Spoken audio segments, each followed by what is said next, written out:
We're here at our place and we've got Res1 as our guest. Hi, Res. How we doing? I'm good.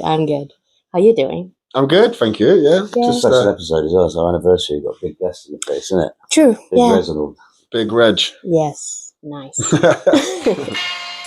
Remember black cappers with the hat backwards, and tracksuits tucked into maxes or strap classics. Back before I knew that crack would attract addicts, and the needles that we found in the sandpit would pack damage. I remember Bedminster being a mad passage from east to North Street. I saw scenes I never fully understand then, but see we transcend from little man to man. Them your eyes span widens and widens to your surroundings. How did you start out making music and rapping? It's like a friend of mine. We were skating, like a load of us were skaters back in the day. Yeah. And we were skating this little spot, and I remember, like, I don't know if you guys remember LimeWire. Yeah. Like the download thing. Yeah. I downloaded this thing where I just searched for Bristol hip hop on LimeWire, and I downloaded this tune. It was just entitled Peace, I think. Yeah. And like I just learned this, like I was just spitting the bars or whatever. And we were out skating with my friend Liam and Pickles. Yeah. Shouts to those guys. So is his brother. Yeah, but this is the thing. So it was I was just rapping these lyrics or whatever from this song. Okay, yeah. And he turns around to me and he's like, "How'd you know that?" I was like, "What do you mean, man? I like downloaded this song off LimeWire. It's like this song Peace or whatever." Yeah. And he's like, "That's my brother." I was like, "No, it's not, mate." Like, shut up. Like, what are you on about? Like, and he's like, "No, actually, it's my brother." And then he was like, "Oh, I rap as well." And obviously, I've been a fan of the music for like from when I was like young. Well, like 11 probably. I started listening to like. I mean, I was a fan of all music before, but that's when I became a fan of hip hop. Okay. Yeah.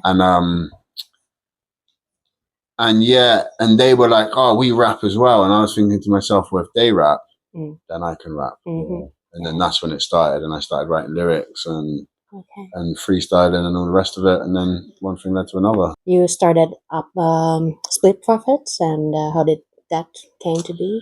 Well, it was like me. I mean, we were all kind of like a little crew anyway. Like we was all friends. Some of us were like doing it more than others. Some of us started like later or whatever. Do you know what I mean? But we like it was originally the three who were like on the first project. Really, it was like me, Up Front, and Bad Habits. Okay. But we met Bad Habits for another mutual friend of ours called Boyer. Okay. And me and Up Front were hanging out at his house like a lot at the time. And he was like, "Oh, I know this guy who I work with or whatever, and he makes beats." Yeah. And we were like, "All right, well then hook us up," kind of thing. And then one day, like he invited him round, and we went round, and he played some beats. He heard us rap, and then that was it. Like that was yeah. And then we were just at the studio with Bad Habits, basically. So that was Bad Habits. He was like the mutual friend. Yeah. And then we spent the next like however many years, like 3 years in Bad Habits in his girlfriend's flat. Okay. Yeah. In the studio. Yeah, cooking up. Yeah, cooking up. And it kind of just went from there. Like one thing led to another, and started getting shows. And you've been all around like Europe doing shows? I've been all over, been everywhere. I mean, I've been solo shows. I've been out to like Australia and New York and stuff like that as well. But with Split Profits, we've been like all over Europe. And I'd like we've been to some cool places. Like met some cool people. Yeah. What do you reckon kicked it off though? Like Ain't the Muse kind of. Ain't the Muse kicked it off. I tell you what kicked it off really is the fact that I knew a guy with a camera who used to come and film all the skate stuff, who was really good at making videos, skate videos. Yeah. And at the time, there wasn't any, like, there was like flip tricks. Yeah. And other than that, there wasn't really like. Yeah, you're right. At that time, I'm not saying there wasn't stuff before that had good quality videos or anything like that. But if it was probably on Channel U or Channel AKA or whatever, what people would know it as. Yeah. But like in our level of what we were doing, it was like no one really had that. And I think it was just it was a mix of like timing, like the skill set, do you know what I mean? And then like having George Nevin, shouts to George Nevin, and Louis Gain, Bristol's finest, those guys, having those guys to make those videos. And I think it really just helped get us out there because YouTube was such a big thing at the time. Yeah.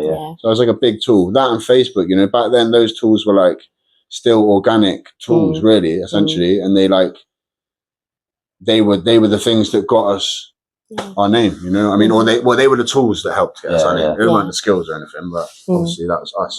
Beater with the shocks, I'm beefing with the clocks. Time is money, doing meaning nothing hot. I'm tired scheming, trying to beefing up my pot, putting pennies in a jar like they'll feed me up for what? Life is like a box of hand grenades. I'm juggling the pins, what's so meaning in my standard day. I'm out of pocket, but surroundings tell me otherwise. I've never been the jealous one who's looking at the other guys. What like inspires you still to make music and rap? I don't know, life, I suppose. Yeah. Like I like writing like I don't know, like wordplay and stuff like that. But a lot of my stuff is like life. Yeah. Yeah. You know, I talk about my life or whatever, or stories, or like things that I think about. I guess I don't know. I think I had like 2 years off really with everything that was going on, like in Palestine and that, and I every day I was seeing like the most horrific things, and I couldn't make music. I couldn't bring myself to do it. Like, and I think I've had like figured out a way around that and stuff, you know what I mean, and ways that I can like make music that's more like, I don't know, I'm just more, I think at the same time that was happening, I was like growing up a lot, you know what I mean? And like I was going through like big changes, like I had my second child, or my wife had her second child, like loads of stuff was happening, and I think like, I don't know, part of my old life was like dying, and like I was finding my new life, and that when if you just write wordplay, then it wouldn't make a difference. But if you write stuff about your life and that, then like inspiration can get like stagnant and stuff. And but I think now I'm in a place where like everything, music just inspires me, like other hip hop. I don't really listen to much hip hop, to be honest. I just listen to like, I don't really listen to that much music at the moment. I do, but not as much as much as I used to. I do, like I play stuff for my kids and that, but because you don't want too much external influence, you know. Like I've got like, I don't know, I feel inspired by life, I suppose. Again, I just feel like making music, and I feel like writing the wordplay and the whatever. I just like, I think I'll always have it. I think I'll always be like, that's like my skill set. You know? I've tried to do other things in life, and like I'll always come back to music. I started a job and I quit it within 3 weeks because I was like, this is sucking the soul out of my body, because I can't do that. So it'll always be music. You know what I mean, in some form. Do you have like any what should I say, like idols or like MCs that you really like when you were growing up and listening to? Yeah, definitely. I'd say like all of like the £10 bag like lot. You know what I'm saying? That like the London heads, like Task Force were a big influence on me. Like Jest was a big influence on me back in the day. The Bristol, the Skinny, massive influence. Like Surplus and the Bristol heads. Do you know what I mean? Like Sayfire, a massive influence. That was the people I spoke about in the beginning. Soze and stuff. They were a huge influence. And then like lots of US stuff as well, French stuff. Like I just like, because I see it as like your voice is an instrument at the end of the day. So I listen to stuff that I don't understand, and like it is essentially just an instrument on a beat. I mean, Kalashnikov as well, probably one of the biggest influences. I think the Sagas of Kalashnikov that's like the best project out of the UK. I don't think there's anything else like that. Like, you know what I mean? There's like other songs from projects and stuff, and other MCs that have certain like things, but as like a whole project, like the Sagas of Kalashnikov, that's the one. I must be Costomato, the way I demonstrate with Mike. Nosy politicians want to delegate our lives, but come like Moses Ituama, how they decimated white. On every level, hit the switch like on my elevator light. Uppercut, elevate your height. Make you sit the fuck down quick like a heavyweight of white. Usek size, looking 20 gate to life. Cut them down like a calf kick, relegate a fight. Low, high, low, so the clever trace a line. And recreate a pattern in their mind. From then you might have lost, I got a rust. Could they know where you're going to? What does creativity mean to you? I guess it's like a way of like letting out everything. So like getting out everything inside you.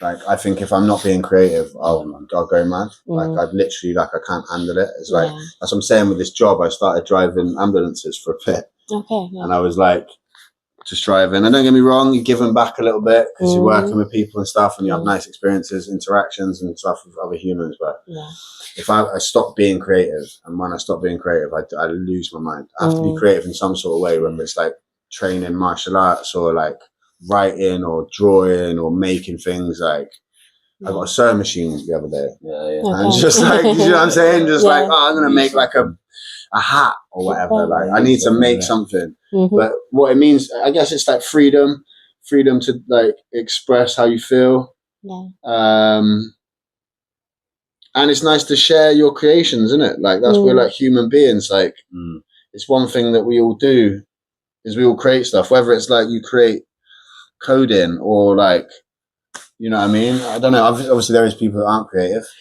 But I think everyone's got their own way of creating. You've got it. Whether it's they create a vibe in a room, or they create a piece of artwork, or like, do you know what I mean? Like a song or whatever. Like, we all like naturally have that. I mean, it's essential, isn't it, man? Yeah, without an outlet. Yeah, you need an outlet. And it's all kind of creative. Even if it's playing football, you're creating something. If I stop creating shapes. When I stop being creative, I literally just die in it inside. You see me. Yeah, we've all gone through those stages where you stop. Don't want to talk to you just get depressed, and then that's when addiction and stuff takes hold of people. When they stop being creative. You see it with like artists. You see it especially with artists, because there's the line between like genius and madness and whatever. That whole story as old as time itself. Do you know what I mean? But I think if you're a creative person and you stop creating and you don't really know why, you need to shut your brain off, which is where addiction comes. You're like, well, you're lost, aren't you? You can't not create and have your brain against you going, why are you not doing it? Why are you not doing it? You go mad, and then you end up just like, getting addicted to whatever it is that you get addicted to. But creation is essential. That's true. Procreate. So you've got music coming? I got just dropped this single with Rogue and Ready and Inglorious Poet, the remix of Sit the Fuck Down, Sit the Fuck Down 2. Shout out B-Lash on the beat, it's a crazy beat. And I've got a load of tracks with Mick Swagger, who's a like really good rapper producer. He's like done a load of beats for me. I was actually in the studio yesterday with Roller. Shouts to Roller every time, because that guy's serious. We've been talking about him earlier. We're going to record Anna's vocals over there. Do it, man. You ain't going to get any better place to record. In Bristol, it's the best place to record, I reckon. Like, I love that guy. He is an absolute like treasure of Bristol. He is like really. And I was there yesterday, and I've finished off a couple things there. I've got this single Paper Mache, which is going to be dropping. I don't know when you're dropping this, but it'll probably be dropping in like 3 weeks or so. Okay. So around 3 weeks from now, roughly. At the same time, I reckon, so it'll be the single Paper Mache, and there'll be a video for that as well. And then I've got another. I'm just kind of making singles at the moment. I'm just having fun with it. We need to get another one in, man. Yeah. We definitely. Well, we've got one. Yeah, we've got a couple. We've got a couple that are just sat there. They just need a little, little dust off and a little touch up. So we'll get in the studio. All right. Nice. Yeah. Look out for Split Profits as well. I know the boys have got like some stuff coming out. Okay. I know Bill Next is busy at the moment. Upfront's back writing, I think. That kid's busy all the time. There's stuff from the team coming. Bad Habits is busy. So Great. Where can people find your music and your social media? So find me at @res_1 on Instagram. Also check out mine and my wife's brand, which is Fatty Lou, like FATTYLOU. We've been quiet on that because obviously family life. My wife's working full time now and stuff since the kids are in nursery and that at school. Bootlegs for a Better World, one word basically, or you go on the website, and that's like the charity t-shirt company that me and my friend run, Pasco. Shouts to Pasco, he's an incredible designer as well. So if you do need designs doing, go through bootlegs to a better world, hit me and I'll put you in touch. You guys are genius for it. And what else? So just Res 1 on all streaming platforms. Yes. All right. Yeah. Check it out. And then Split Profits with a PH. Yes. Yeah. You know the deal. Thank you so much for the interview. Much love. Yes, much love. Good to be here.